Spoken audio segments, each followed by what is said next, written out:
Good morning, everyone, and welcome to the 8th episode of the TechByte morning show powered by TechSolid.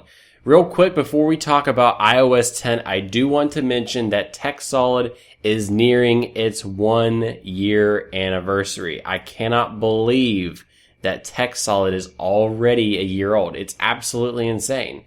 So our technical anniversary is on March 3rd. So March 3rd is whenever the first video went up for TechSolid, and it was actually the Pebble Time and the Pebble Time Steel video.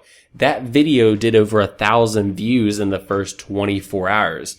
So even on day one, TechSolid got over 1,000 views on one of our videos. So it's absolutely insane. I'm so impressed with how far we've come with TechSolid. The team and I, we should have a very special video up on March 3rd, but until then, that's something to look forward to. But now talking about iOS 10. I saw an article by MacRumors stating that their website has been getting traffic from iOS 10 supported devices. So obviously there are people out there who have iOS 10 installed on their device and they are viewing MacRumors. So I don't know if this is intentional or not, but it is pretty interesting if this was a way for Apple to hint at iOS 10, this is actually a really clever way. But iOS 10, we already know some things that are pretty innovative that are coming inside the next version of iOS 9, which is night shift mode and a couple other features, which I'm really looking forward to. But iOS 10, it's the 10th version of iOS. So obviously Apple should have some really awesome things in store. Specifically, I really want iOS 10 to cater to the iPhone 6s and 6s Plus devices. First off, I do want Siri to be able to handle voicemails. This would be really awesome. I personally don't get a whole lot of phone calls. I also really don't get a whole lot of voicemails either. Anytime I get a phone call, I usually answer it. So, obviously, I'm sure there are people out there who get a ton of voicemails. So giving Siri the capability to take voicemails and translate it into a text message or a notification, that would be actually really awesome, because sometimes you really can't understand voicemails, nor do you have the time to sit there and put a phone to your ear, put on speakerphone to listen to your voicemail. So giving Siri the capability to handle voicemails would seriously add so much value to Siri, and I really hope this happens. The next bit I want to see inside iOS 10 is more 3D touch capabilities. 3D touch with stock iOS applications are actually pretty handy. If you go to things like your phone, you can see your most recent or create a new contact. If you go to your messages, you can see your most recent messages, stuff like that. Photos, you can see your most recent, your favorites. But one thing that is specifically lacking is 3D touch support for settings. Now, 3D touch for settings would be really awesome because, let's just say you could turn Bluetooth on and off. You can switch Wi-Fi networks, control other types of settings from 3D touch. So, granted, a lot of Apple or iOS stock applications do support 3D touch very well, like videos and wallet and contacts. But having this expanded a little bit further would be pretty awesome. Not only do I want to see more 3D touch capabilities with stock iOS apps, I do want to see 3D touch customizable. Basically, if you 3D touch on your phone icon, you can customize what contacts you see, so on and so forth. So right now, I don't know what exactly 3D touch serves you, if it's random or not. But having the capability to organize things like your 3 contacts and every 3D touch on your phone, that would be really awesome as well, having that capability. So I also do want to see some improvements to local data usage. As a lot of you guys may know, I switched to a 64 gigabyte iPhone this year instead of a 16 gigabyte. And I did sacrifice that 1-year contract for a 2-year contract for a 64 gigabyte phone. Simply because if you have a 16 gigabyte device, I've seen a lot of comments on our videos that a lot of people are complaining that they have little to no space left on their phones. Granted, you can survive on 16 gigabytes, but you can't fully use everything to the full potential. So applications like Twitter and Facebook and Instagram and Snapchat, they store a lot of data locally on the device, and it's not cleaned very often. They do clean, but I do not know the prerequisite that the application has to meet before it starts cleaning.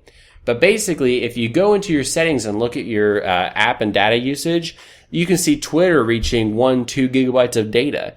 So this isn't the application itself, it's the fetched data that it catches whenever you scroll through Twitter and your videos and stuff like that. So giving people the option and developers the option to wipe this cached data on demand or have better prerequisites that need to be met for apps to clean themselves would be perfect. This would also free up a lot of space because currently the only way to on-demand clear cache issues and stuff like that is to delete the application and reinstall it. As of right now, that's the only way to do that. Also, I do want to see a lot more Apple Watch types of features. As you guys know, the Apple Watch has been out for almost a year now, and I am an owner of a 38 millimeter space gray Apple Watch, and it's great. I love it, but I would like to see the Apple Watch maybe work with an iPad. I would also like iOS 10 to cooperate more with watchOS. So my biggest downfall with watchOS right now is the applications aren't very fast. And of course that depends on the developer because I know that native apps weren't supported whenever the Apple Watch first came out. But there are some massive improvements that need to be made to the Apple Watch, and hopefully iOS 10 will solve some of these issues. But anyway, those are my main things with iOS 10. I do want to see some other control center changes and stuff like that, more stuff to be added into the control center, but I can't get too picky. But that is some things that I really want to see within iOS 10. I really want to see the updated control center. I really want Siri to handle voicemails. I want more 3D touch capability. I also want to see some more cache problems with, actually I don't want to see more cache problems. I want these cache issues to be solved with local applications. And I would like to see maybe some Apple Watch improvements as well. A lot of this stuff, there really are no big hints about iOS 10 right now. So it's really hard to get a feel for what we're working with here until we see it. So I'm really excited for next month. Next month is going to be the first Apple event of the year. We should have updates to the MacBook lineup. We should have updates maybe to the Mac Pro. We should see the next generation iPad, whether that's an iPad Air 3 or an iPad Mini Pro, whatever the name is going to be. We should see a brand new iPhone 5C successor, which should be the iPhone SE or the iPhone 5SE, or we don't know or 6C. We don't know what it's going to be called yet. So I'm really excited because I've been seeing a lot of rumors that device is going to be under $400.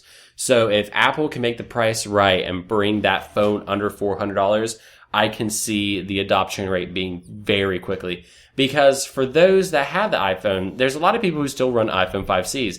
And unfortunately, I liked my iPhone 5S.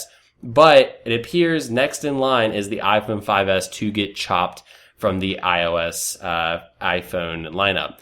So I'm very excited. What do you guys want to see at the next Apple keynote? It is right around the corner. It was going to be the week of March 12th or March 15th, but then recent rumors are saying the week of March 22nd. So we just don't know yet. But as we see more and more traffic coming from iOS 10 to these websites, it really just reassures us that the next Apple keynote is right around the corner.